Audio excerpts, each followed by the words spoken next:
Oh, we're good. We're going. Sorry, I wasn't looking at my screen. Hello, everyone. Hello. The Indie Council's in session. Welcome. This is a place for the leading voices across the industry to gather, talk news, titles, and everything indie. I'm your master of ceremony, and I am always paying attention. Jill Grodt, the Indie Informer. Joining the council today, we have creative director of 6-1 Indie and currently on location shooting a showcase, Mike Towndrow. Hi, welcome to my mom's backyard. It's So lovely. nice. We're really excited because either we're going to get a Disney princess moment with like a bird or something, or you're going to fight a squirrel. Yes. Good. I'm glad. We'll see how violent nature is today. Always Or ready how for the content. we get a lot of raccoons here, a lot of possums. The Yonkers rodents, pretty vile this time of year. So we'll see. Okay. I have one citronella candle. I have 2 citronella candles. I have 3 citronella candles because I have very Wow. sweet blood, and the mosquitoes, They're coming for you. they're coming. Also on the council today, conquering the industry via min-max, kind of funny, and pen to pixels, all the while crushing Kingdom Hearts, Janet Garcia. Hello. I too have gotten the affliction of Kingdom Hearts, and I'm here to not talk about it today because it's not an indie game. But Yeah. hello. We're not going to even, that doesn't exist. No one knows what it is here, even though I remember very vividly during my internship at Game Informer writing a whole thing on like the history of all of the stuff you needed to know. That was wild. So I appreciate what you're doing, Janet. Someone had to. Condolences. Thank And you. finally- Janet. Take one for the team. Setting up a virtual game club cafe at Geeks and Grounds, leading production at Soft Not Week, managing influencers at Kepler Interactive, and being entirely too busy, Jenny Windom. Yay, hello. Hello.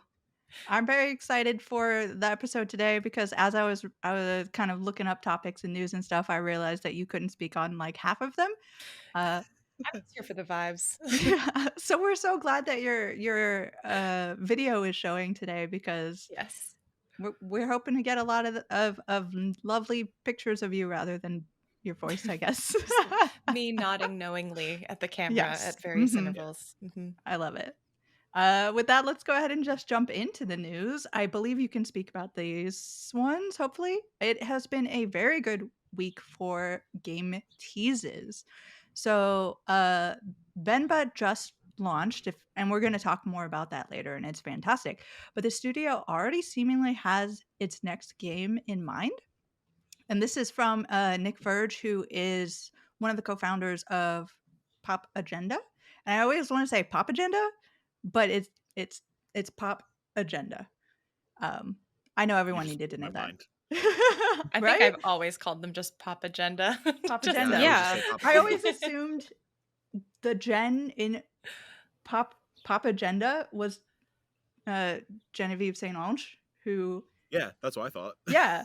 I always thought like she is like a huge part of that company, and then the papa was Nick.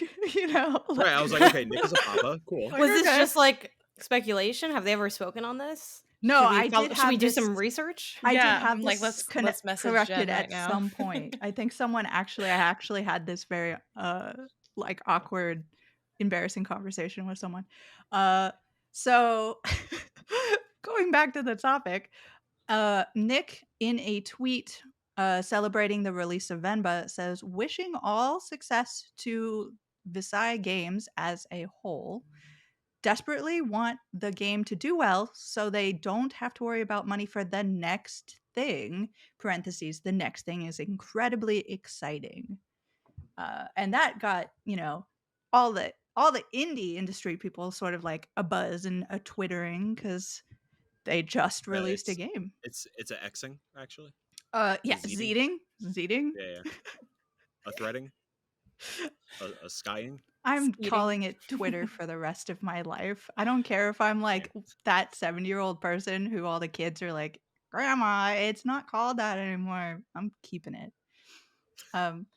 So yeah, this is, I don't know. I'm of course in. Like I have, we're going to talk about Venba later, so I don't want to jump into it, but I'm excited for this team. They have obviously got a lot of talent, a lot of skill. I don't know what it means that they're doing something very different. But we've seen this before in games that you don't expect people to be making, and suddenly they are, and it turns out amazingly. Anybody got thoughts on what they could be up to? I mean, Jenny can't really. I don't know if Jenny can say anything. I'm gonna sit Yeah, back Jenny, for what do you this think? one. Just glare at her Just knowingly. off the top of your head, Jenny. Yeah, for no reason. Yeah. Brainstorm, just noodle a I'm little gonna bit. withdraw from this Noodling. conversation. I will say, just to illuminate some of the like indie, like the industry side of things, I think it's kind of nice them talking already like, hey, we have another game coming up, because that's what happens for indies typically is like, you're not just as your first game or as your game comes to a close, you don't just like wait until that game launches and then have your pitches ready for the next one. Like every indie studio is constantly thinking of their next game and thinking of their next pitch, you know, pretty much as soon as they get past, I would say often like maybe not beta, maybe a little further, but once they're kind of in that like gold state, especially for their current game, most studios are pitching something already because it takes a long time. So that's all I'll add to this conversation. I can't speculate because I may have chatted with them at GDC. Is That's Venba fair. self-published? Mm-hmm. Yeah. Yep. Okay. Yep, looks like it. I'd imagine it seems like, obviously we'll talk about it later, it's getting glowing reviews across the board. I have not played it yet. Very excited to. I'm curious, you know, we'll see like how this reception affects the next game. Like maybe, you know, get some supports from some pretty cool indie pubs, I'd imagine. Especially like leading up to launch and whatnot. Venba was like one of those indies that people were excited for. It was like people knew the name, people knew the studio name. So yeah, it's exciting stuff. As for like what I think it is, surprised me. I don't know. Yeah. Clearly they know better. I'm very excited to see what it is. If I'm whatever something different means, I don't know. It's like Toge recently they announced that they're working on like a Resident Evil like game. I was like, oh, I did not expect that from Toge of all people, and I'm very excited for it. So yeah, hopefully it's like something drastically different like that. It would be super cool. Jenny, right? Isn't that super cool? Yeah, you can just Sure it yeah. is. Blink twice if yes. I know. Yeah, like I would hope that it's a pretty stark shift. I mean, it's interesting too with them now kind of being, I think, a little bit more comfortable in their like work process of how they like go about making games. Like we had them on for PS I Love You, like just to kind of run through what it was. They did like a behind the scenes like preview presentation, which you know, I know y'all are like familiar with how those typically go. It's like, okay, slideshows, talking about stuff, taking questions, that kind of thing. We had them on PS I Love You to do that, but for our audience, which was like kind of cool because it's like we're used to doing those things, but it's not something that the general population is as privy to. And in that, they talked about the game they were thinking about making before Venba, which I think was called Balloon Man or something like that. And it was about a depressed superhero who can only make balloon animals. And I'm like, that's so awesome. And basically, Incredible. I know, it's like, I want that game so bad. Spoilers, I don't think that's going to be their game because they kind of talked about how they're like, I think we didn't make that and we're good not having made it, was sort of their tone in regards to Balloon Man, if I'm getting that name correct. But I liked the sort of wackiness of that, the creativity of that, and I think it's sort of getting at their ethos, or the developing ethos, is kind of these important stories told in interesting ways. Seems to be kind of at the core of their creative ideology. So I would imagine it's something kind of in that vein, but I don't know what it'll end up looking like. And I hope that what it is feels very, you know, unique and not like anything you really have quite seen before. Sort of like the Balloon Man idea, where obviously that didn't pan out. It ended up not being where their passion was. And Venba, you know, they talk about making Venba and mentioning, I had the idea as soon as I sent it. It was like, yeah, we're making this game. And it kind of just took off like wildfire in that sense internally, which I think is so cool, so that they had that spark. And the idea, to me, this tweet or post or whatever you want to call it, speaks to, hey, just so you know, they've already had that spark again and it's gonna hit. Now obviously there's the obvious thing of, if it sucked, like they wouldn't be like, oh yeah, I don't think this is gonna be good, but obviously they're there to market the game. But just the idea of teasing that early, I think, is really cool. Especially with, again, I haven't played Venba, I know we'll get into it later, but with it being like a pretty short project in length, I think unfortunately a lot of times people do get a little hung up on, okay, cool, it's done. What's the next thing, right? I think as players, a lot of times we're excited about what's next. So it's nice for on the development marketing side to have a little bit of a peek behind the curtain of, hey, by the way, you like that?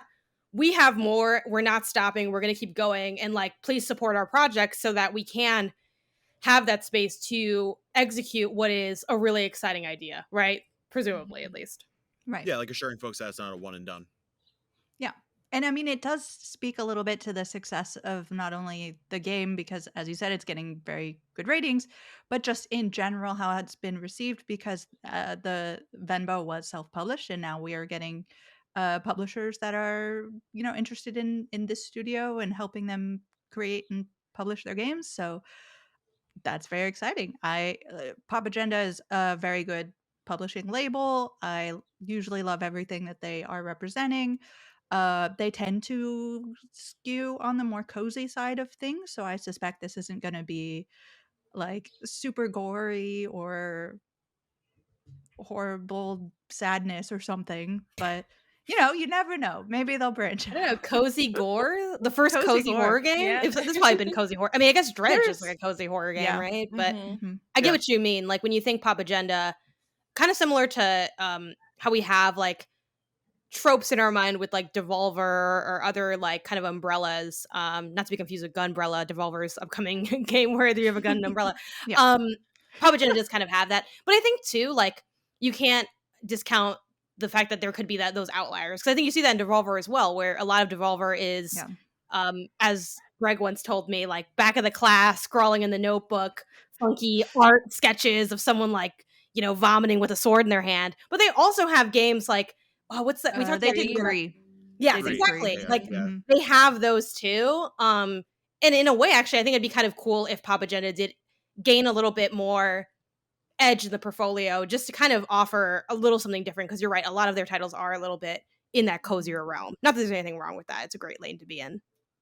Yeah, 100%. And clarification, just in case, Pop Agenda PR marketing, they have Mhm. one publishing game coming up, Henry Halfhead. Just Yes. clarity. Yeah. And then not stopping there for the rumors of new releases, Mojikin Studio put some sort of craziness out. It's jumbly, and there's some. eh, uh, Before I jump into it too totally, Mojikin Studio was A Space for the Unbound, and if you've not played that game, absolutely Please try it play it. because it's one of the best of this year. Mhm. And the post they put out, the Zeet they put out is it is sort of a grainy VHS training video thing that is test some sort of adventure project upcoming. It says, do you feel unfocused and unproductive? Yes. We got you. Yeah. And Thank that's God. and that My loops. superpower is balloon animals. Yes. So that's really all we had until they did another one I caught just before the show that Mhm. is a lovely pixel art in the style of A Space for the Unbound, but maybe just a little bit more pixely. And it's a office worker in a tie going from home life to travel to work at the office on repeat. So it looks like maybe we're definitely looking at some kind of look at work atmosphere sort of thing. I wouldn't be surprised if it got real weird, because the last idol got real weird. So I'm very excited. It says hashtag Mojikin Camp, hashtag puzzle games, hashtag adventure. So we're looking at a puzzle game, we're looking at an adventure game. Who's excited for this? Anybody have this on their radar already? Mike, Yeah. go right on ahead if you're Super interested. excited. And just a little bit of context too, Oh, go for because it. so these there are like 3 pitches that they actually did like a big social media push where they're like, hey, here are these a bunch of pitches to our community. Which ones would you like us to see prototype or like start to play with? And so this is actually the result of them reaching directly out to their community and saying, what do you want to see from us next after Space for the Unbound? So I thought that was really cool that it was this community-led sort of development process, or like, again, another example of a peek behind the curtain. And so the 3 pitches that were picked, the first one is 3 best friends went on a 1-week holiday trip. One recorded their journey in photograph, one in a journal, and one in short videos, and examine all 3 and decide if they will remain best friends. The second one, which is, I played a little bit of it. I didn't finish the demo, but it's a short exploration game where you and your magical pets take a walk on one fine evening where whimsical things happen, find the best route, and give them the best day of their life because it might be their last. And then the third one is escape a time loop as an overworked office employee by solving cryptic puzzles with alternate reality game elements. So we're seeing basically them follow up and say, hey, these were the 3 pitches y'all picked. We're letting them all be available for you to play on itch. And really, we're hoping to get feedback on what, as a as a community, what you're most excited about. So I think that's super cool. Hell yeah. Mojikin does no wrong. They're like one of those like stellar, just like some of those talented fucking human beings I've ever had the pleasure of meeting, but like their projects that I've got to experience. Like When the Past Was Around is one of the most beautiful cerebral experiences I've ever played in my life. And that's like I feel like Mojikin knows how to elicit emotion through a video game expertly. And yeah, whatever they do, I'm stoked. Mm-hmm. I like crying a lot. Mojikin does that well. Me too. Yeah. A Space for the Unbound, essentially the last chapter, the whole time tears were just falling down. So that's great. I love that. Yeah. And I love that they're sort of getting more recognition because A Space for the Unbound really did break the barrier into sort of mainstream. So people are getting eyes on this. And of those 3, all of them sound like they would have been amazing, but I am sort of glad that they lit upon the time loop thing, because I love a good time loop game. So I'm very, very interested to see where that goes. It looks like if you are typically, if you're doing announcements and teases of this sort so spaced together, like it seems like you've got really something to say. So I'm very interested to see if they have. And Jenny, you can wink at us again if you want, or Jenny, tell us. I'm very interested to see. This is one of the studios. People got the CMS open right now. I do not have to disclose anything because I am just a very big fan of Mojikin. So all I'm coming at this one is just as a fan, which is nice. Perfect. A nice change. Yeah, so I'm really hoping they have something big to show off soon.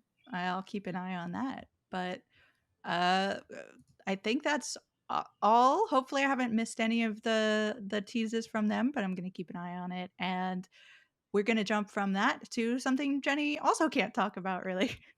The Wholesome Games Celebration is currently going on Steam. It started July 31st. It's going through August 7th, which is next Monday. It is a combination of things. So unlike maybe a Steam Next Fest, which people will be familiar with, it does have some upcoming titles with demos, and I'm going to shout some of those out. But it's also just a huge kind of sale with discounts on a lot of amazing indie titles. So if that's not on your radar, get it on your radar. The demos I want to shout out, I saw on there the star named EOS or EOS. I'm never really sure. EOS what is it? How I've been saying it. EOS. Okay. I've always said EOS. Yeah. Then I will say EOS, but it is all capital letters EOS. And I got a chance to preview that, and it's so fantastic, and I'm excited to see more of it. Botany Manor is also a demo up there. Yeah, I'm so ready for that. I played it at GDC again. What I missed? Fuck yeah, plants, my guy. I was like, what? It's really good. Yeah, I played it at PAX. Oh, I want to say East. Most recently, but yeah, that was like one of my favorite things I played there. Did you get to solve any of the puzzles? Yeah, I solved like a couple of them. I Why are you absolutely asking? was. I was absolutely in love with the windmill one. I was so proud of myself because I don't have a green thumb. Like things die. All of my plants are fake. So the fact that Body Manor is really just about you going and exploring this beautiful place and not killing plants. It So honestly fantastic. feels a lot. To me, it was very reminiscent of the botany area in Escape Academy. If people are familiar with that, Mhm. it wasn't quite as taxing mentally, I feel like, as Escape Academy. Escape Academy is pretty like, it is an escape room game, and this is more of a like exploration. Like the puzzle is more in, if you explore enough, like the answer will present itself to you. Mhm. That being said, not gonna lie, there were a few things where I'm like, you're looking over your shoulder at the demo station. I'm like, look, I'm not seeing what I need to see here, and I kind of gotta go. So what if you told me where the pot was, Mhm. and then or the seeds or whatever. So every now and then I tripped up on locating, but it's like a fun sort of interconnected item game where it's like you read a text and then you like, okay, no, I know I need to take a photograph and I see the camera, but I need to fill the camera with like a soot or something. I don't know how cameras Right. work, right? Some The old connect thing to like combination of chemicals that will make it flash. Yeah. So good. exactly. So it was really delightful, honestly, and Yes. just to be in that physical space there's something really like comforting and intriguing about it. 100%. And I think the last one that I want to shout out is very personal to me. And disclaimer, I am connected with this game. It is Spirit Tea, which is sort of a you are going to the country, you're a writer, and you accidentally stumble upon being able to see spirits, and you start trying to help them out and open up a big bathhouse for spirits. And it's lovely and sort of Stardew-esque, but also Spirited Away-esque. And I am an NPC in this game, so I'm Ooh. not totally. Fancy. I'm Is this not your first totally. time being an NPC in a It game? is. It is. I know Non-derogatory Janet over here NPC. is like, I'm on my fifth NPC, but yeah. So you can find me and hang out and make friends with me, but that That's might make cool. me partial to the game, but it is something that I would be interested in anyway. I love the pitch of the game, and hopefully we hear news about it coming out soon. But if you haven't played it, demo is out. Anybody else got anything to shout out? Shout out for the Steam Wholesome Games Celebration. I was too scared to look because I'm poor. I know. I just looking for this. I'm like, oh no, I'm gonna buy so many things. Janet has a very long list here, I see.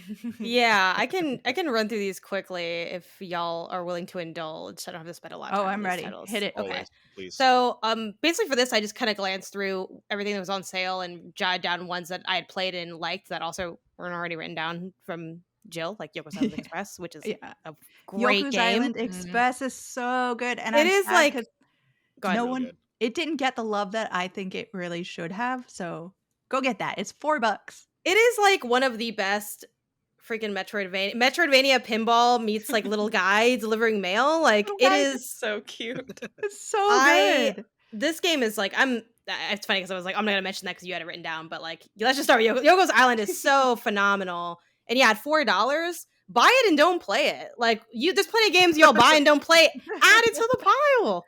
It's Mhm. not hurting anybody. But yeah, that one's phenomenal. Quick shout outs, Lovers in a Dangerous Space Time, super fun multiplayer game where you're piloting a ship and you have like different parts that you can go and you can like work like the guns or the gas, and it's multiplayer, but you can also do it solo if you need to.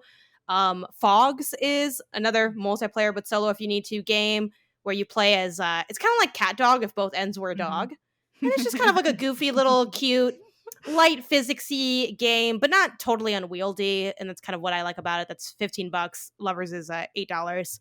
Unpacking, people already know unpacking. You unpack and learn a story through the objects. Very cute. $12.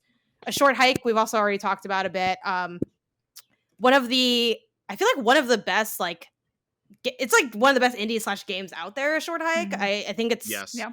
if you like Zelda, and exploring. You will love A Short Hike. It is very charming. It's very funny. You're kind of looking for different items. It is a game that will bring out the completionist in you, even if you are a straight to the credits person, as I am. $5 on that one. Grapple Dog. You're a dog and you got a grappling hook. Yeah. It's $6. Pick it up. Hidden Folks. This is another Nicole Carpenter joint. Also, I've never met Nicole Carpenter in real life. Nicole, I don't know if you're listening and know that I talk about you all the time. Hopefully it's not creepy.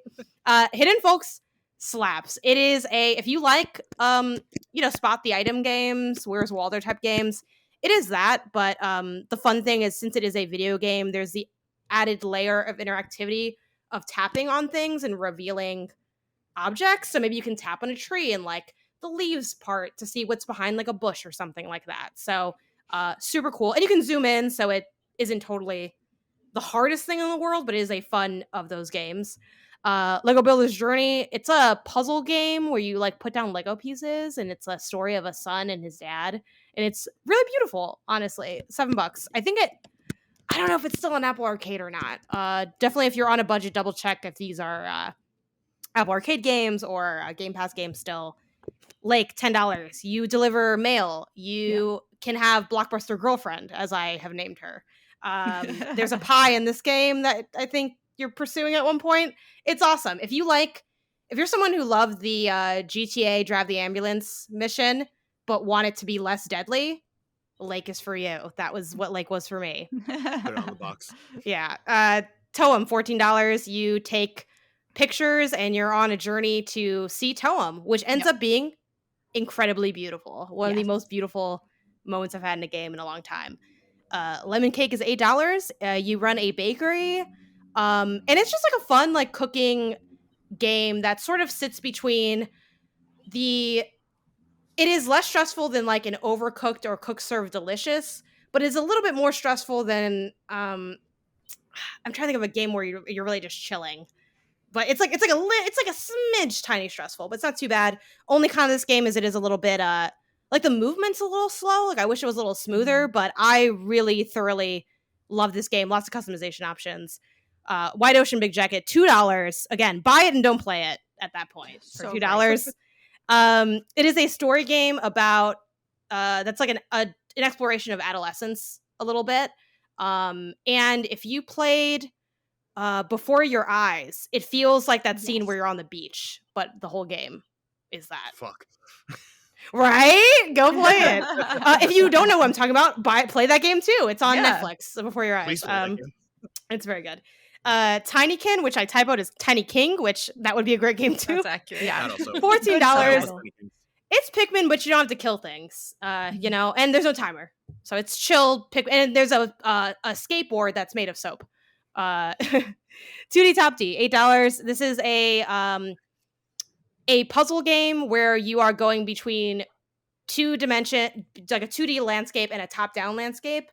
And you play as these two characters, 2D and Top D. And it's awesome. And one thing that's really cool is they have a bunch of different accessibility difficulty settings. So you can like literally make like no fail states. My only con in this game is the bosses are a little tough. But again, you can tweak the sliders to make it not as taxing.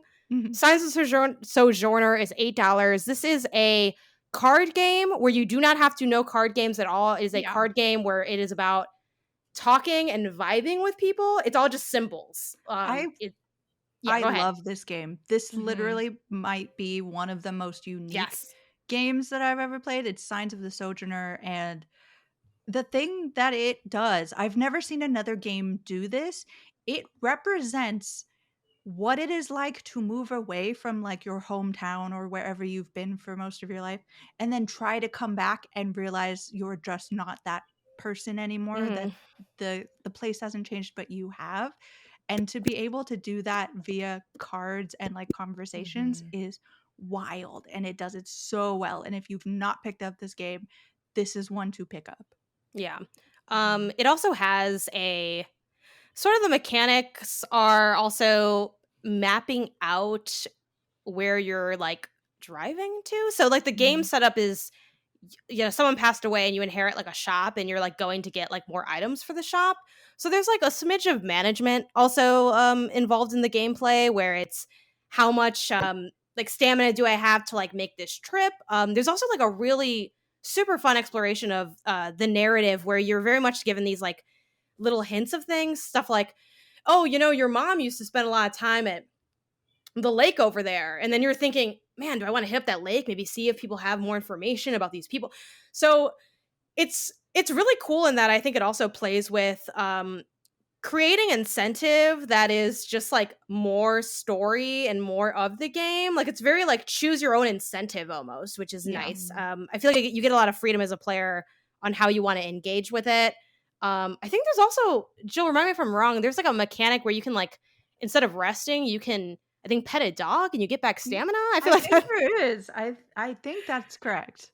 And I feel like that in itself makes it worth picking up. But yeah, genuinely, like I don't play card games at all. I don't really typically like card games, and this is like, And I see that Mike has a few shout Yeah. outs now. And before he jumps into them, I just want to say that I typically throw any game that we've talked about or topic we've talked about into description. So if you do want to get a little bit more about a game that maybe you heard and you like, check down in there and I will have painstakingly collected them all for you. So go right on ahead, Yeah. Mike.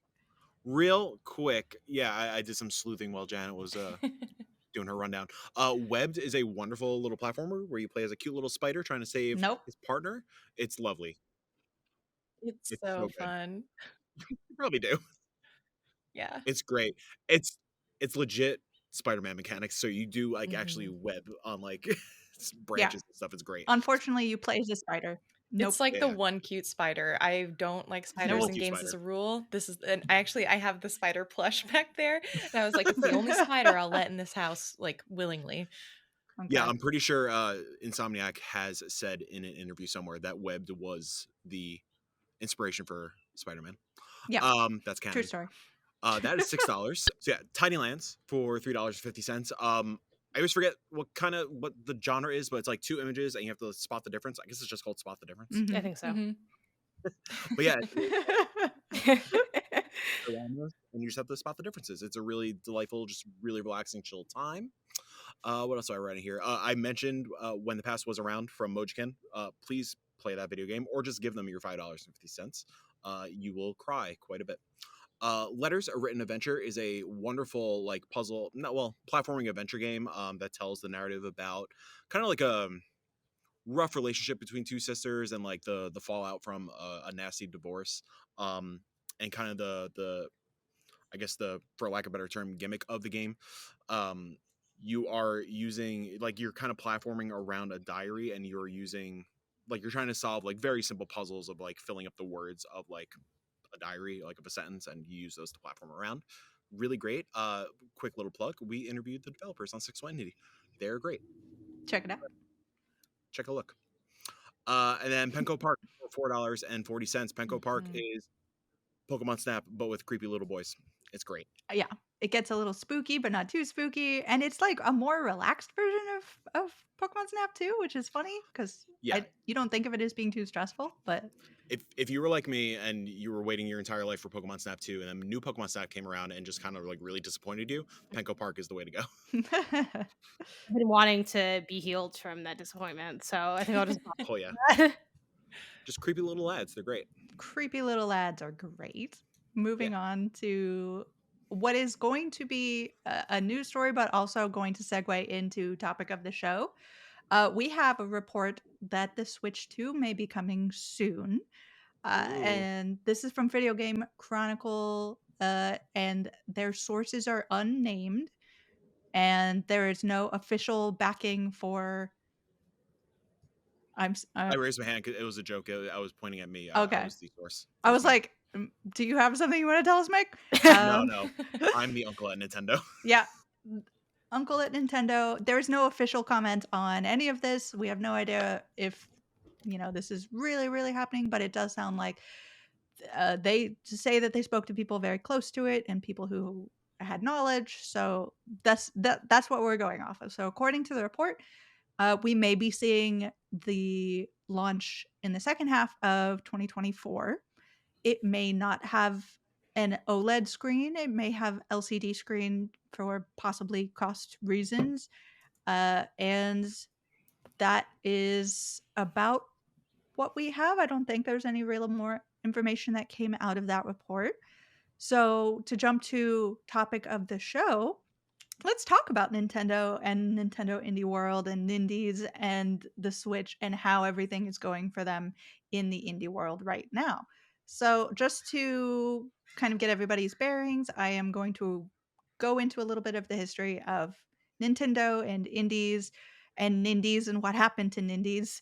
So Nindy was a branding that it sounds like started in North America and kind of started around 2015 and went in through 2017, I want to say, and then 2018. And then in 2018, Nintendo started the Indie World brand in Japan. Uh, and somehow that started to grow and took over all of Nintendo indie labels. So anytime that they have a showcase, instead of it being like a Nindy showcase or any other of these other titles, they decided to streamline it and just call it Indie World Showcase. So that is, if you are looking for indies at Nintendo at this point in time, that is the label you want to be looking for, the Indie World. So with a new possible Switch on the horizon, let's talk about how we are interacting with the Switch with indies, how this new hardware could change things up. What kind of games are we hoping to see on this? What's our absolute dreams? I've got a couple written down I'm very excited for. So who wants to jump in on topic of the week? I have a really dumb thing to start out with, but like as usual. In my mind, it's like Indie World is X and Nindies is Twitter. Like I still call it Nindies. Nindies is such a better name. Yeah, I understand the reasoning. It's fine, but like I still call it Nindies. Yeah, that's all I have right now. So anyone else with rational thought can continue. Wasn't Nindies? Which Jill, you might know this because you've been the one kind of collecting all the information. But wasn't Nindies also more of a fan originated thing that they sort of latched onto? Oh, was it? It was. So I imagine Nintendo might like to have something that does not come from anyone but inside the sacred halls of Nintendo. Nintendo stopping fans? That's weird. What?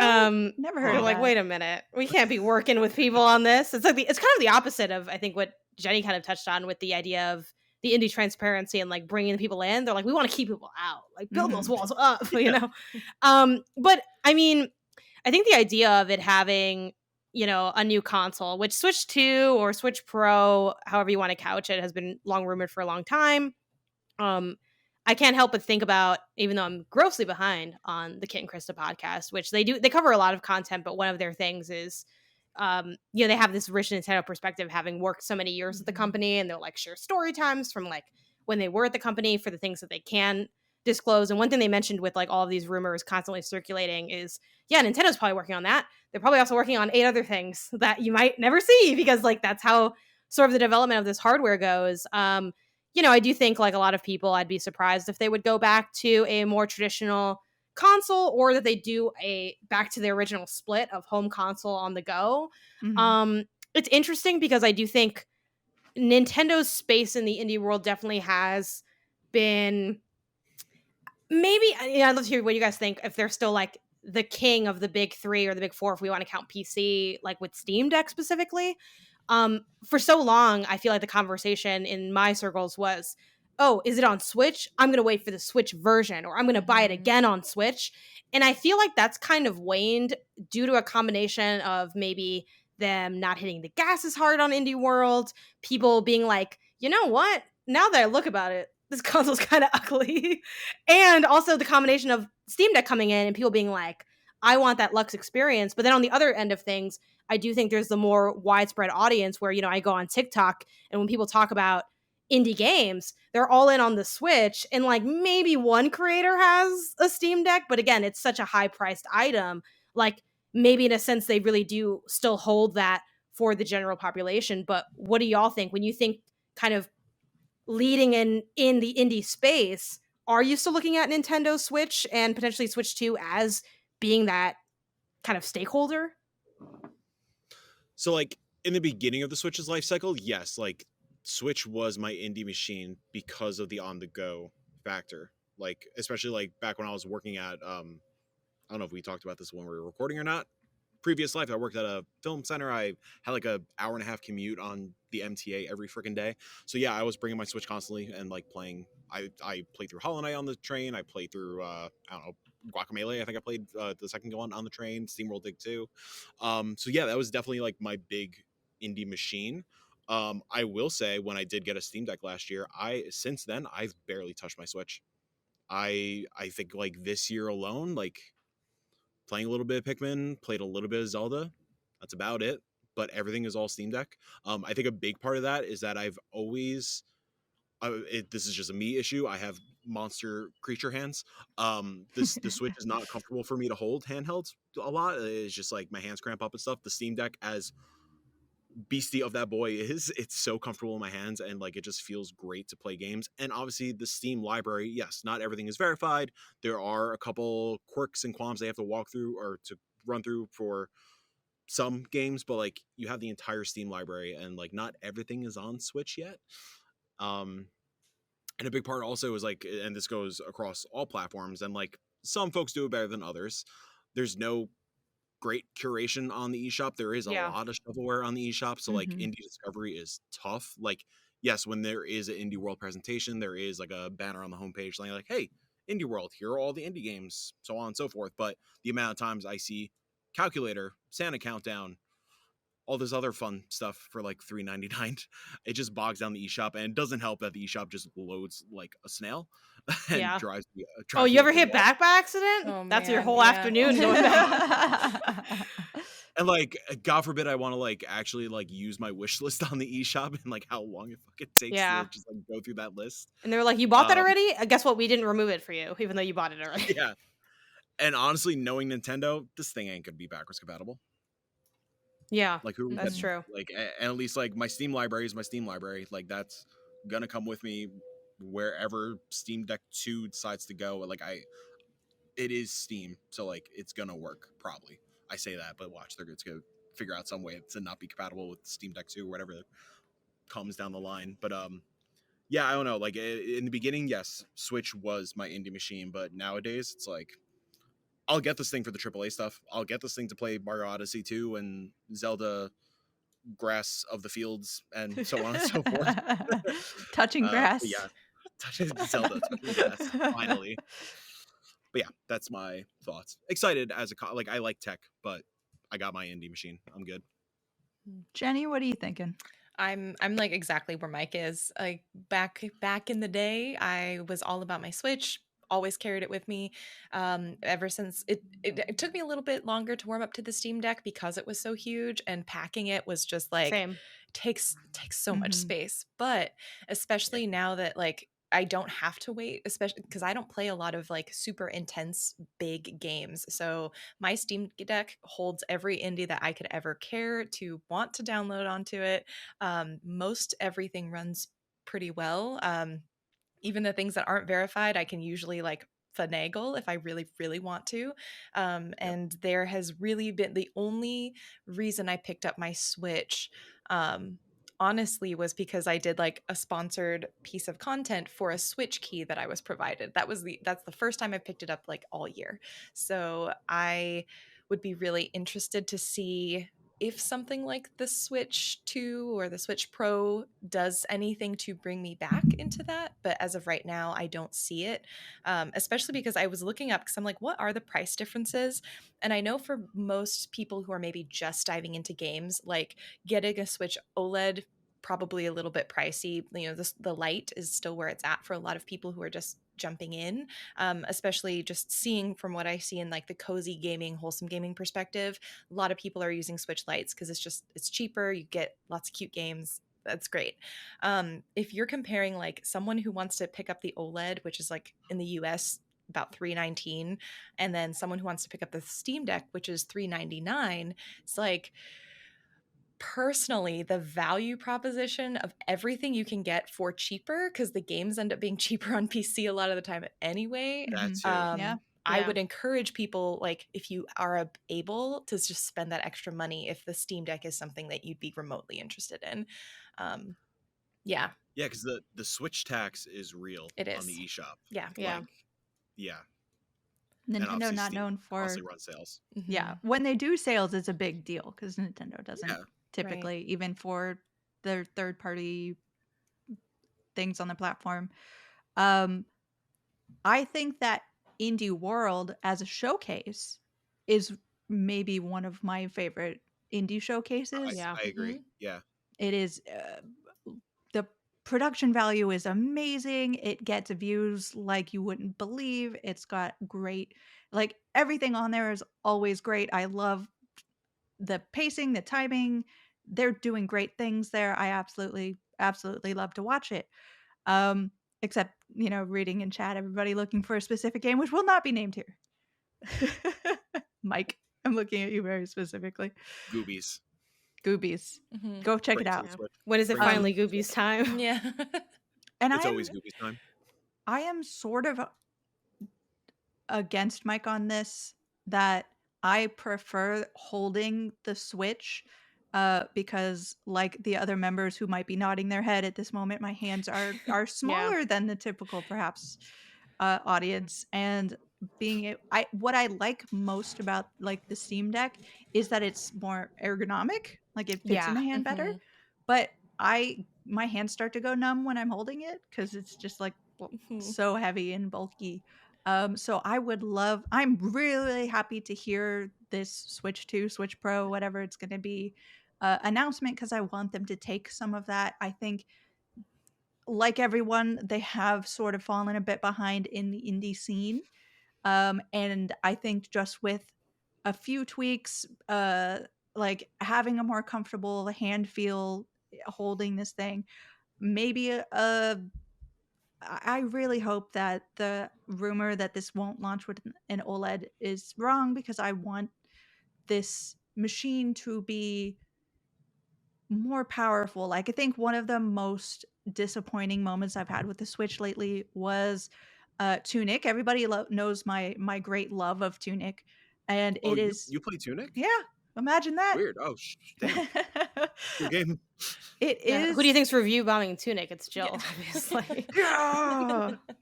I hate tiny foxes doing cute things. But I have reviewed this game on so many different platforms, and my Switch review unfortunately had to be, I love this game, but Switch might not be where you want to play it.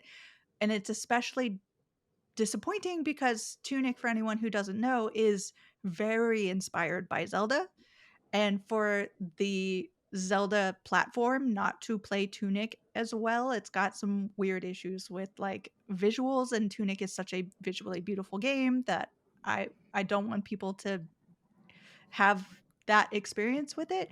Like, that's really disappointing to have to tell people, like, the game that inspired this game platform doesn't really run for it. It should work on a Nintendo platform, and I really want Yeah.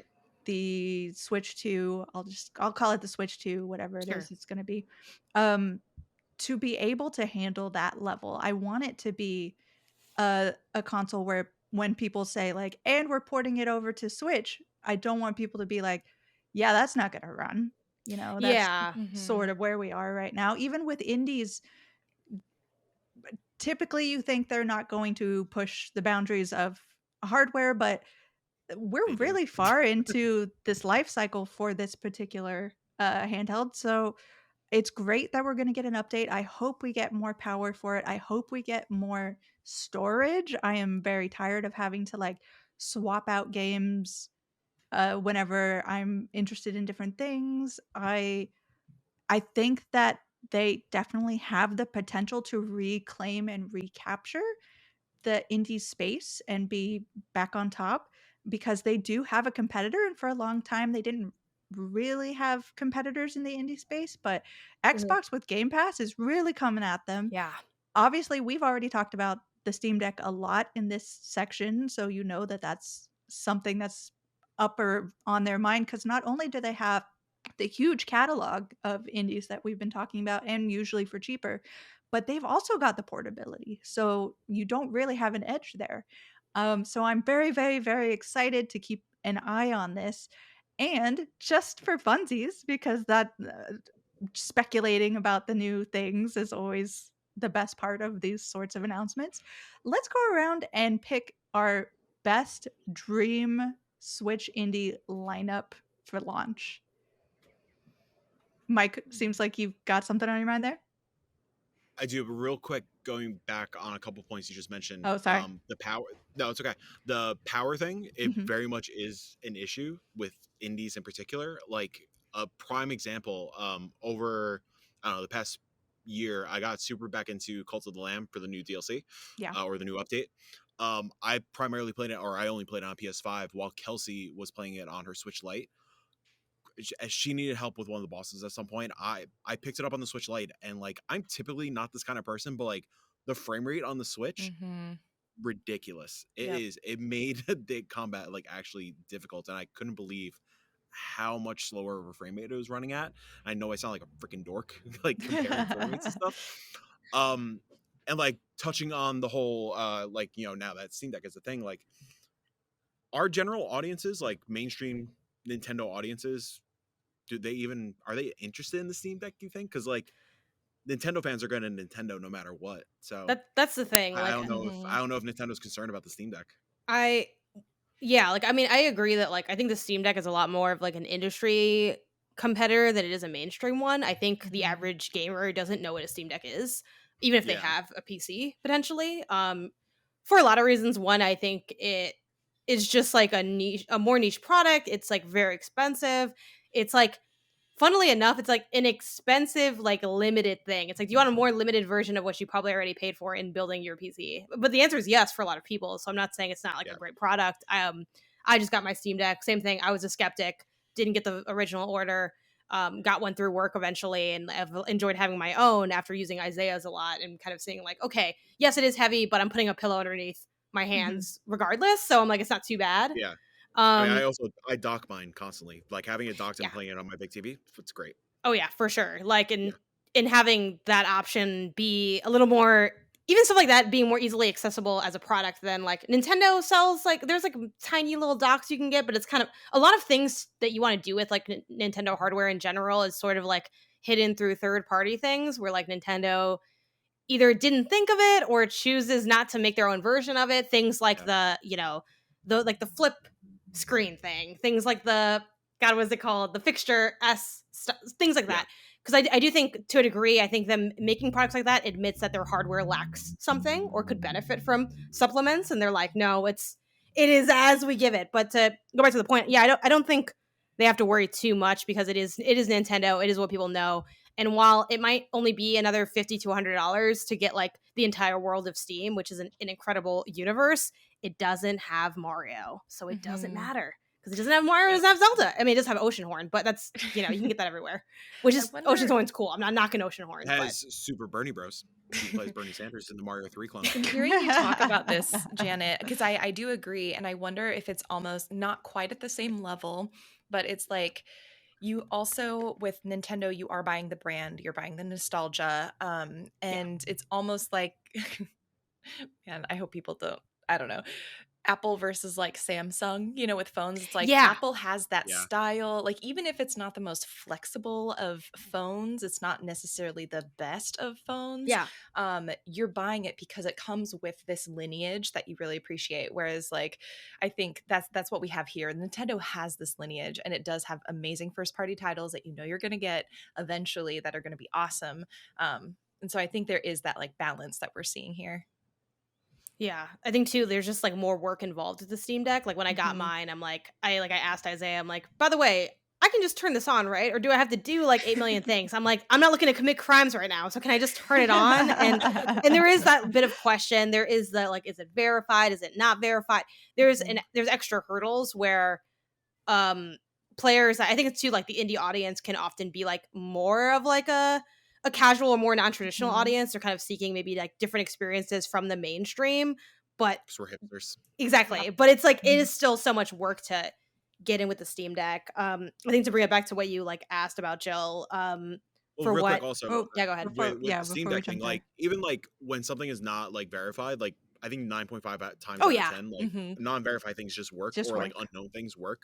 Like I think there are probably like two notable cases where a game just straight up wouldn't launch or wouldn't work, and I was like, oh, okay, whatever, and I either play it on my PC or I find it on another platform. But yeah, Right. And I would be very interested to see if when slash if the official announcement for the Switch 2 happens, what Valve might be cooking up. Like if they I jump mean, in there. the next deck is definitely in development, Right. so like Yeah. it's just a matter of when they decide to pull that trigger.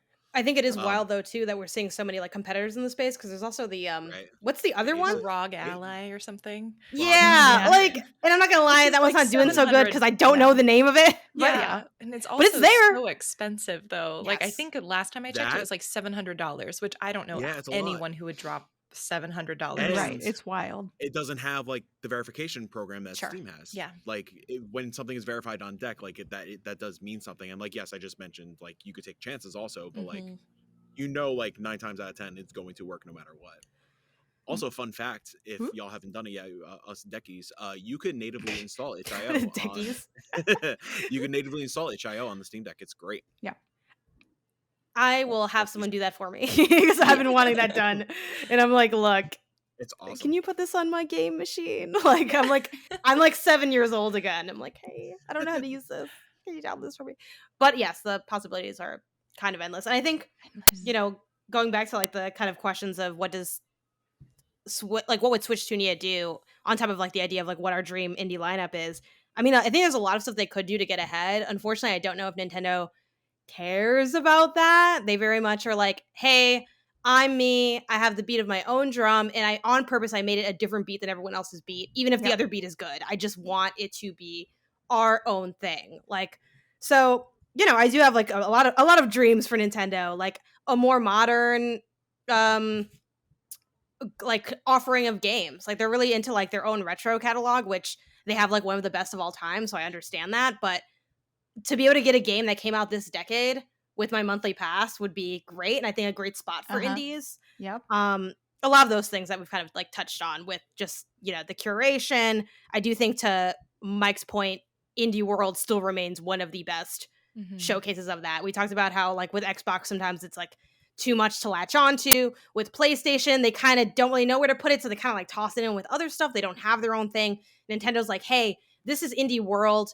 And no, Mario's not going to show up, but you're still going to show up because we've branded it in a way that people get excited about Indie World. And I think that's definitely a success that can help them with their indie vibe in Switch 2 when that moment comes around.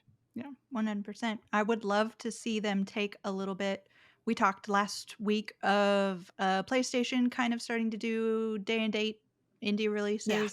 I would love for them to kind of take that idea and run with it as well. But like you said, Nintendo makes weird decisions. Weird Nintendo decisions are what they do. It's what they're known for. So we can never be 100% sure what they're going to do at any moment, which makes it fun, but also very hard to cover.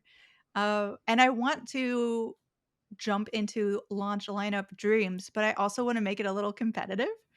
So I want everybody to kind of shout theirs out, and we have to like make the lineup. So let's say we can only have like 5 games of all the ones we're going to suggest, and we have to like argue it. If anybody is not cool with that, let me know. If everybody is, I suspect everyone here is sort of, Mike, not so much subtly, but like a little bit What does that mean? like ready for a good throwdown, indie throwdown.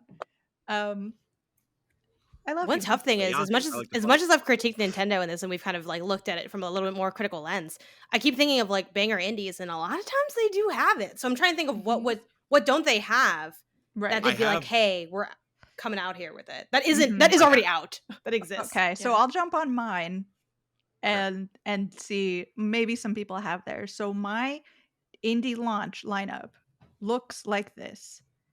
Hades 2 would be obviously just a great pick. If they could get that exclusive, there you go. They did have, I think, exclusivity on the original Hades launch at some point, right?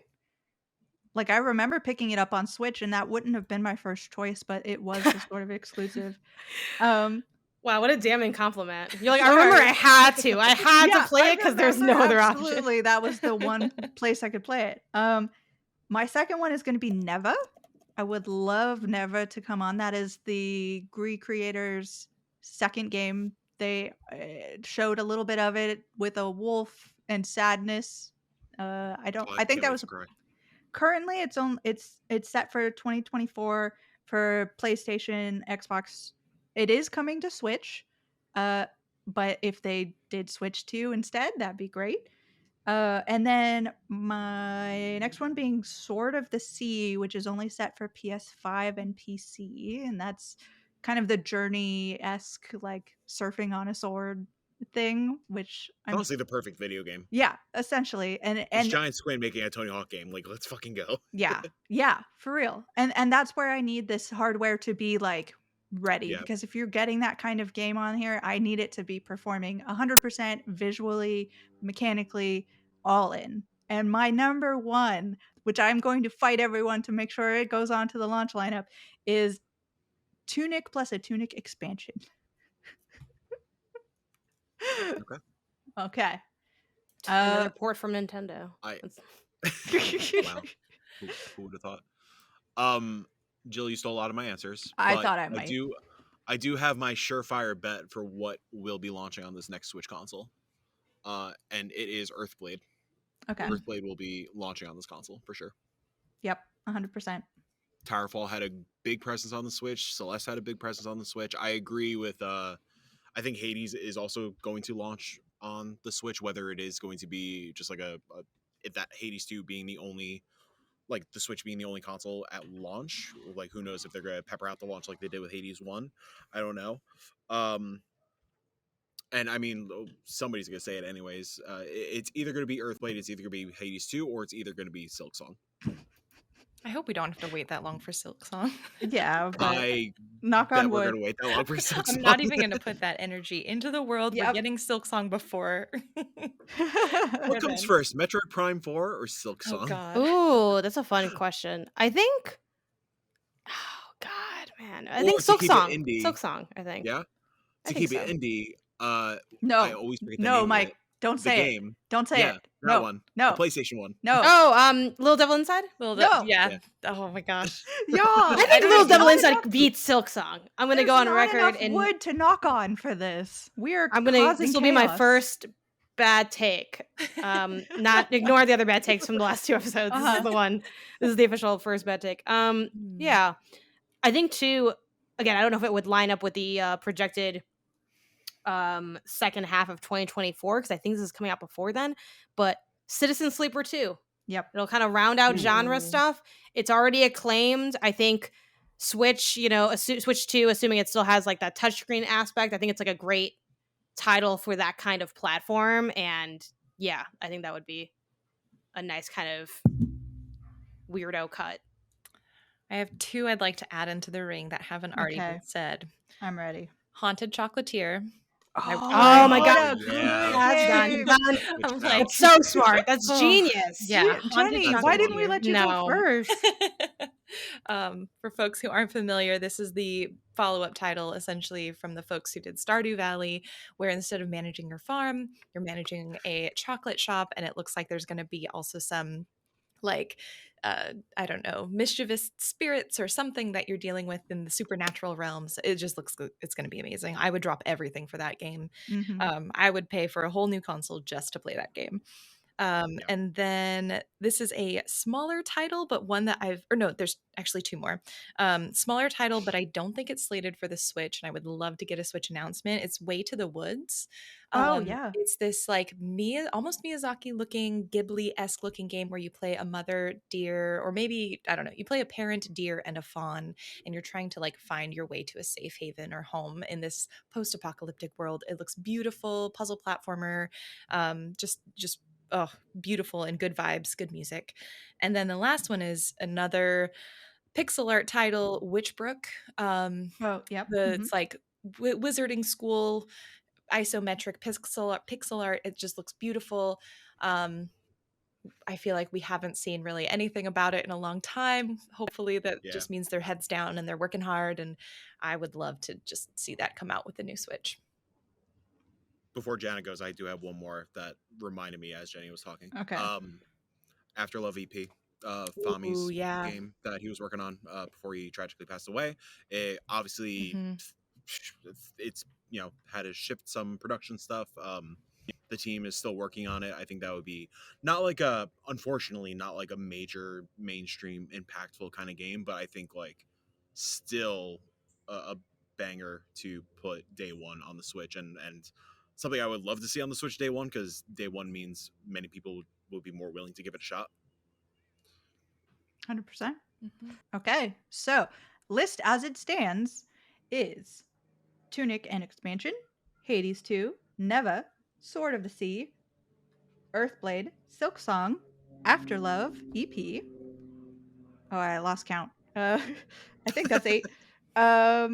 Rusted Moss, Citizen Sleeper 2, Haunted Chocolatier, Way to the Woods, and Witchbook. So if I counted And correctly, also Goobies. Just throw Goobies on there. Goobies, just throwing Goobies on Yeah. there. So that's 14 total. We need to whittle down to 5, so I don't get to have the fight between us. But the technological difficulties we keep having is drama enough. I do want to make an argument for Tunic and Expansion, just because I so want Tunic to work on a Nintendo platform, and I just want more content for Tunic.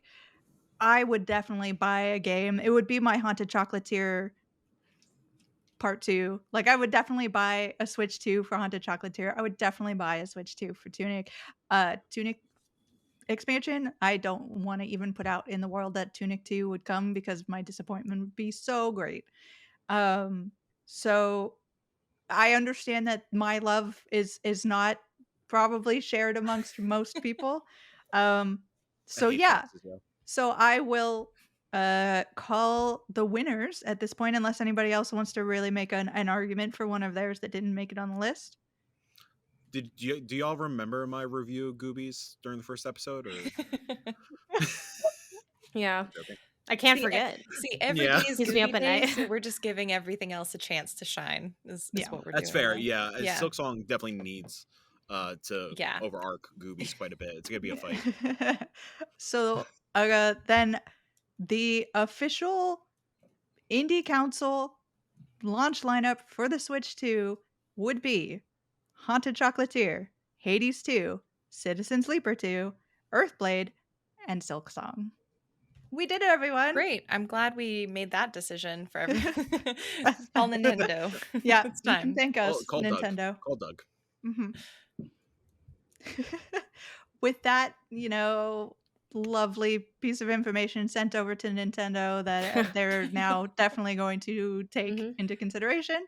Let's talk about what we've been playing this week. It's been a great week for indie releases, and I saw that Jenny has I actually saw Jenny typing in a game. Oh, you did? And I was like, oh, I need to steal that, because that's absolutely the game we want to talk about. So let's start with Venba. Jenny. Oh my God. I think it's my game of the year at this point. Yeah. Like that is just the thing I'll lead with. So for folks who aren't familiar, Venba is a short cinematic cooking narrative game where you follow a family through a generation, essentially over multiple decades, as they've moved to Canada, an Indian family as they moved to Canada, immigrated, and are trying to make a life.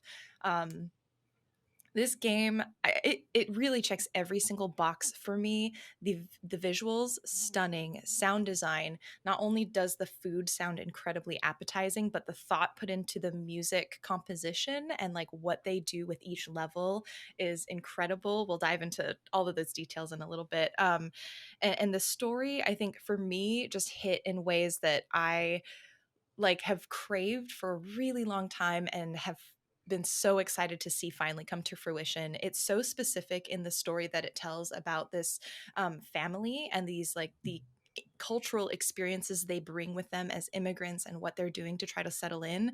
And just as a person who grew up like biracial and sort of Korean American diaspora, like a lot of that really hit, and I was able to connect with that in a way that I've never been able to do in pretty much any game ever, is just, it's so good. But it allows people to also empathize. So if you're not from those backgrounds or those experiences, you will get a taste of what that feels like. And sorry, I said it and I was like, oh God.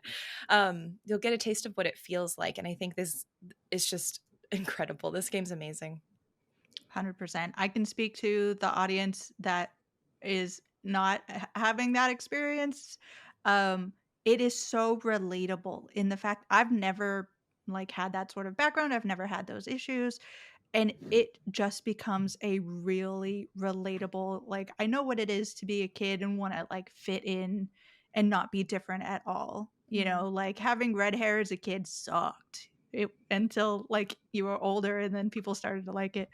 But I could pull in my experiences because the narrative is so, at times it's such a soft touch. Like they are not beating you over the head with anything. They're not moralizing anything. So it invites such a great ability for you to fill in the gaps with your own sort of experiences and relatable things, and you can relate to it so easily. A lot of it too is talking about family and the bonds of family, and having relationships with people that are difficult, and nobody is the bad guy, no one is wrong um in the family relationships. And there are times when you're watching the story unfold and you're just like, oh god, you know, like that's your feeling of like, you know it's inevitable that things are going that way, but you understand both people's view, and it's like this is irreconcilable because this person had a different life experience. Like a kid who is first generation growing up in Canada is going to have a very different life view than their parents who grew up in India, who are trying to keep their culture alive and continue try to pass that on to their kid but also fit in. And like we do have a at least one very serious situation of like racial tension and violence. You don't see any violence, it's all a very cozy game, but like you can read into what happened and just how much love that mother has for her son. And everybody's everybody's opinions and thoughts are very well conveyed, and it's so touching. It is short. Like I know a lot of people have talked about that maybe as a negative and they wanted more of it, but I think it is the way that it is told. Putting more into it would have just for me been fluff. So it's like there is no fat on this game. It is 100% the thing they're telling you at the moment they're telling you. Everything is pointed, everything is in there for a reason. I love the cooking aspect as well. It's not exactly as like every second you're cooking as I thought it would be, but for me, I love a game that is able to literally make you and the main character meld and you're feeling the same things.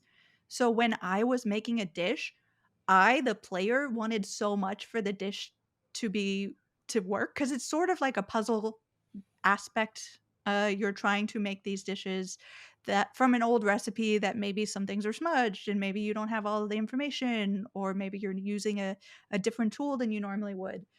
And I wanted so much as a player to make it all perfect and like to succeed at making the dish. I wanted to do that because I just want to be good at a game. But like Venba, who you're playing as, wants to make this dish perfect because usually the food is geared towards something, like trying to make a special celebratory dinner for your son, and or trying to get him to recognize your culture and be excited about his own culture. So like she wants to really make these the best she can because she wants that to happen. So it's like me and the main character are totally in sync in that moment, and it's amazing when a game can do this, and Venba is 100% great at it. Yeah, I will say what was really interesting, and I liked this design choice, is when people say cooking game, I think our minds often go to like a Cook Serve Delicious or Cooking Mama, where it's like very mechanically minded and very task oriented, where it's like, do this, chop that, like boil this. And what was really interesting is that while like there are certain aspects of it, like you do slice things or you do like put things into a pot to like simmer, this was not that kind of a cooking game.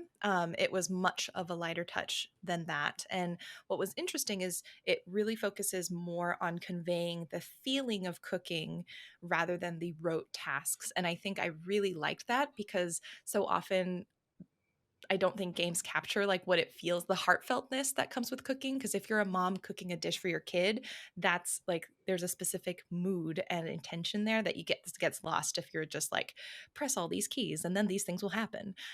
So I thought the mechanical choices were really good and the design was really interesting, because it does take a different like tack than I think a lot of cooking games do.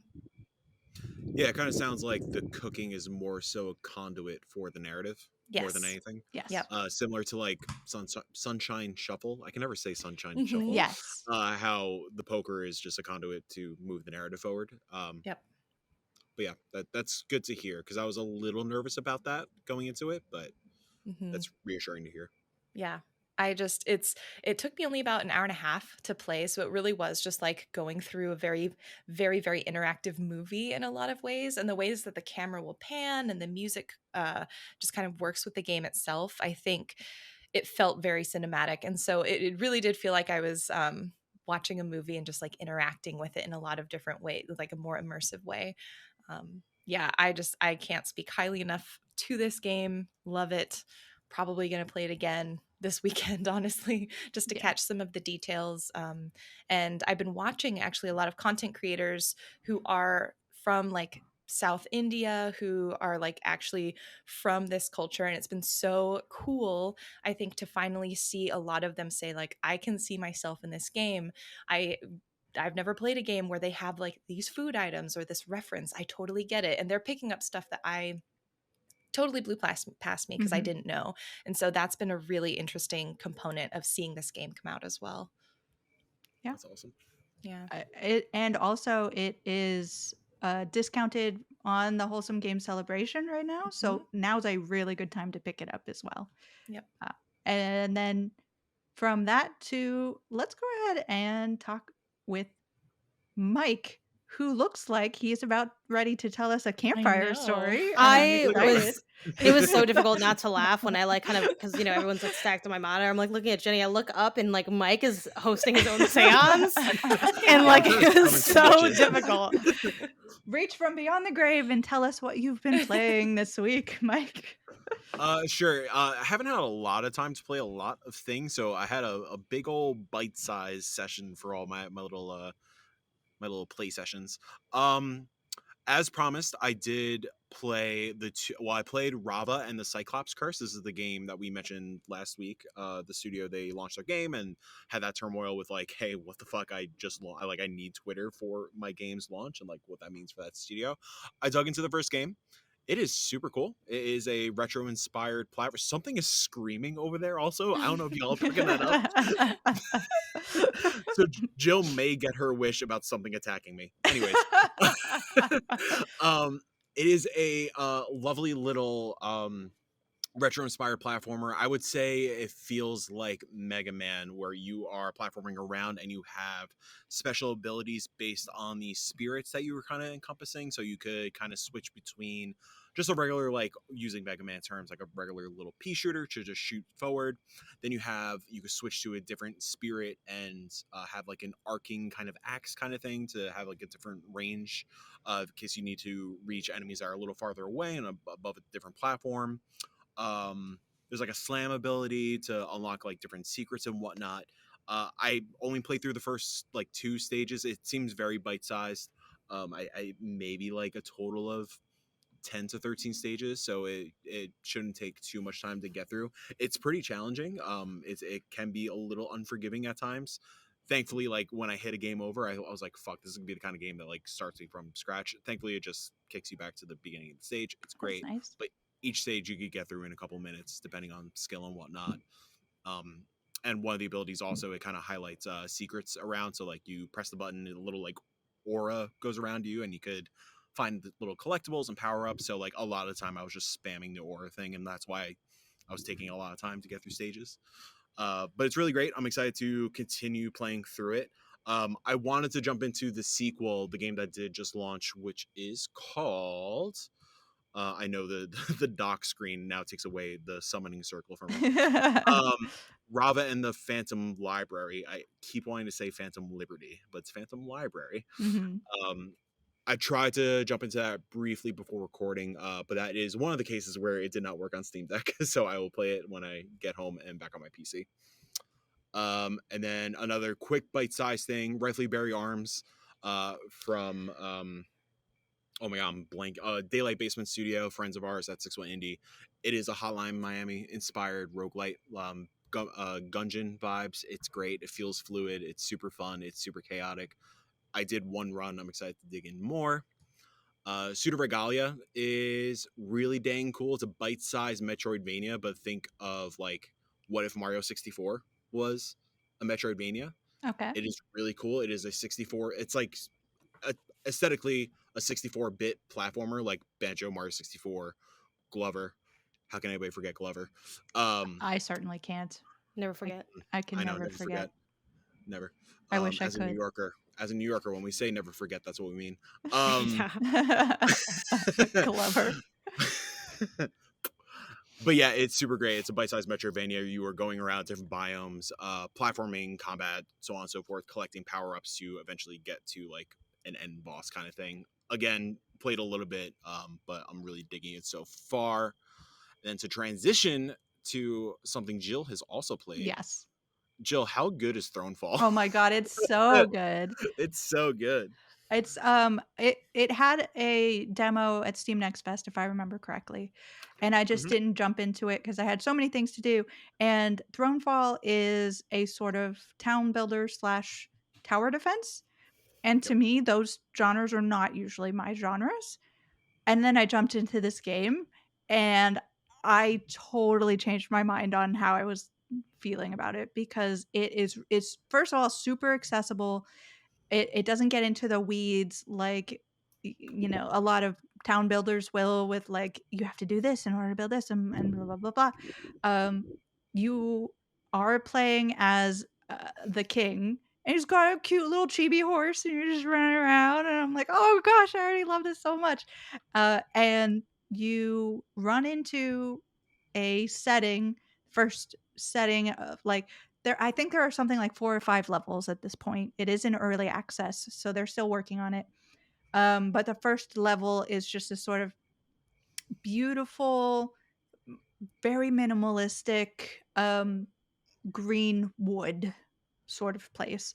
And you run up and you see this little nub, and when you run up to the nub, that is where you can build the beginnings of your city.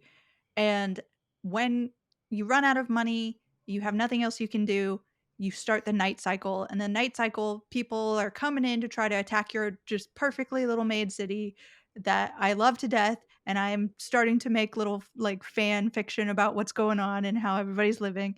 And your job is real-time action, run over, start stabbing people, and try to save your city from destruction. If the bad guys get to your city and destroy it completely, or destroy the middle section, the city center, you're done, but you still get XP, so you level up and you can get like special bonuses and jump in again and try again. It's so the pool for like one more run, like that's this game. This game will have you playing. I meant to jump in for a very quick session, and I played for like a couple hours. I did not mean Dude, to. It's like I jumped in quick, like just I wanted to do at least one round before the podcast because I knew it's like it was my jam, whatever.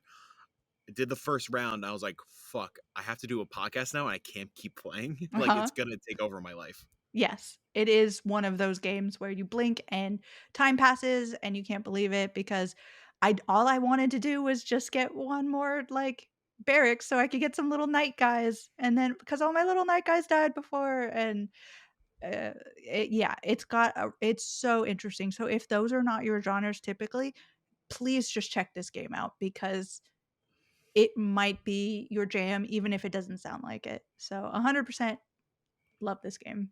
It's also only $6. Like, just play it. Just And I give it a believe shot. there's still a demo out too. So if you're not feeling Probably, it, yeah. Something that's interesting also, it's yes, it's like tower defense. It's traditional tower defense. It's kind of city builder, but and I feel like we're gonna get to a point where like, what isn't an RPG? What isn't a roguelite? Whatever.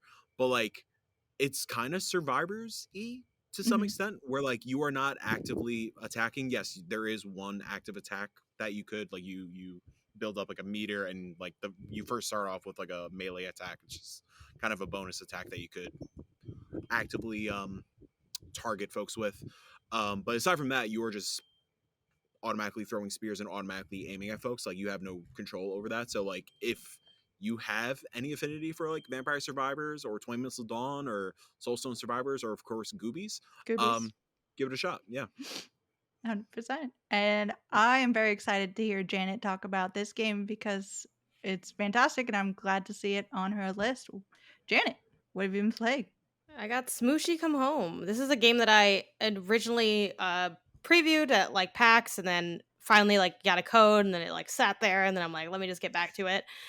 It's one of those. I alluded to this a few times, I think, either last episode or the one before that. It is in the vein of A Short Hike. It's in the vein of Little Gator Game. You play as like this little mushroom person and you're lost in a forest trying to get your way home. You are very small in the world's presumably regularly sized, but you're tiny. So it gives you that like Pikmin feel, which is like a really cozy, I think, setting. You meet a bunch of little creatures along the way and they'll give you small quests. I think there's a lot of things I love about this game. The number one thing I want to compliment is the feel of it in terms of the jump, the glide, the way you traverse. I think it's common for us to be perusing, whether it's Steam, whether it's Itch, whether it's just the internet. And a lot of times I think we see things and we say, oh my God, this looks awesome. Sometimes when we play it, the feel doesn't quite line up the way we want it to. Smooshy, from the second I saw it, I'm like, as long as this can feel all right, which is hard to do, I'm like, Yeah. it'll be awesome. And as soon as I picked it up, I'm like, they nailed it. This is great. And the more I played, the more there was to love about it. I think this game is brilliant in the way it sort of breadcrumbs you along in various directions. If you are to, I don't want to say any degree used to playing games, but if you've played like little adventure games like this, you are going to pick this thing and absolutely run with it because everything just feels so naturally clicking. Like, okay, I guess I'm going to pick that up. I have this flower. I'm going to set it down in this area that looks like it's pink. It goes with the other pink thing. Boom, a thing happens. I feel like this game, besides the fact that I think a lot of adventure games look toward Zelda in its many iterations for its design, this game for me creates the feeling of the Korok seeds. Like, what if it was just the Korok seeds? Uh-huh. Smooshy Come Home feels like that, but with the funky, heartfelt writing of, again, like A Short Hike. Even to a degree, we brought up, is it Wide Ocean Big Jacket or Big Jacket Wide Ocean? We'll, think it's we'll, Wide we'll Here's fix why I that in brought it post. up. Everybody knows. The one with the ocean and the jacket that I had mentioned much more eloquently earlier, dub over this or whatever, right? It has a little bit of that funky writing to it. It feels very like, aware it's a game, but not in an obnoxious way. And yeah, it's just a little delight. There's like a lot of, I think, cool details in the cosmetics, in the different biomes, even in the way Smooshy runs, where it's kind of this Naruto run. Sorry, I butchered that pronunciation because I don't watch anime and I struggle. But yeah, like he'll just put his little arms back and he'll zoop around. Like, you can tell, obviously everyone is thoughtful when they're making their games. Everyone's working hard to make their games. But you can just tell that this thing has been polished without losing its charm. And I think that's really hard to execute. Yeah, they just kind of nailed it. It's such a delight. Sitting, again, overwhelmingly positive on Steam. People are enjoying it. It's going well. I'm enjoying my time with it. It's on Switch. It's on Steam. So it's on Steam Deck. Choose your fighter. Hash it out in the comments. I'm playing it on Switch, but part of me is like, what if I played this on Steam Deck? So I don't know if I'm going to swap over or not, which is weird because, again, we had that conversation of it used to be everything on Switch or bust. I'll play it broken on Switch. I don't care. And now I'm like, what if I had those luxurious thumbsticks? What if I had that big screen? It's heavy, but like I'm not doing anything with my arms anyway. Like, why not? You know? It's been a fun time. I'm looking forward to wrapping it up. I think it's only like 4-ish hours or so. So not too long of an experience, but a really delightful one where you keep getting new tools and new abilities to do funky, fun stuff. And again, you have like a little pickaxe thing that's like a kind of looks like that thing that used to unscrew IKEA pieces. Is sort of the shape of it. Yeah, it's just a really cute, fun time. If you like platformers, you want adventure, you like cute stuff, this is like a must to me. Yeah. If you could have one companion in real life, would you want a little mushroom lad, a tiny little alligator, or a little bird girl just around constantly? I think mushroom lad. Mushroom lad. It has to be mushroom lad, right? Yeah, gator's a little scary, even though a little gator game. Unless it was like maybe that's why I want gator. Or maybe if it was in the form of little gator game, gator. That's what I mean. Yeah. Little gator lad. I think even in that form, I mean, I will say if I could have one plushie, I probably would go with the little gator game plushie, which I think these all have plushies except for Smooshy. Smooshy's not plushie form yet, but Fan Gamer will get there. Yeah, if they get there, I'll rank them gator, Smooshy, bird. They have names. I just don't remember. There's the bird. Yeah, there's the bird. Yeah, which that plushie just dropped pretty recently. Yeah, it did. Yeah. I have to check to see if she has a Mooneye, publisher to kind of keep our eyes on. They also have Farewell North coming, which is delightful and really sad. I'm very excited for it. But yeah, they published Swooshy. Formerly Shumi. Yeah, that was a rough pivot they had to make, and I feel bad for them. And like weeks before. I know. I was like, that's why I'm like, oh god, I still like fumble over it a little bit, but copyright issues, which is so unfortunate. But it looks like it hasn't hurt them too much. So that's good to see. Smooshy's still a really cute name. Yeah. So then let's go ahead and just jump into a quick fire round for games that we've been playing that we want to shout out. For me, I want to shout out Endlight, which is a wild experience. It's like jumping into a kaleidoscope on acid. It's your basic... It sounds scary. No, 100%. This is something you don't want to play if you've got like visual problems with like flashing lights and stuff.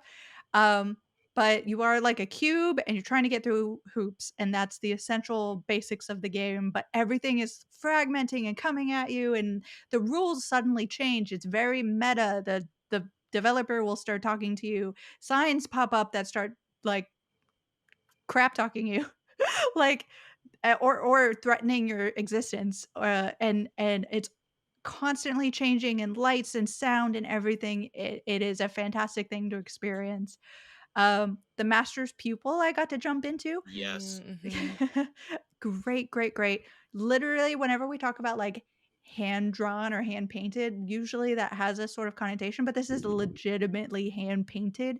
It looks not only in the style, but it is the form of an impressionist painting, and that you are jumping on top of, and it's all colorful, and the puzzles that you have to get through are color based, and you're trying to like mix blue and red to get purple so you can get past the thing. And then every once in a while, when you succeed, you get to just suddenly run up and you are in a painting. Like it zooms out and you can see the full painting, and it's always an amazing moment. And then I do want to free demo for folks who are interested in it and want to like try. So there's a free demo available, I think, perhaps still available on Steam.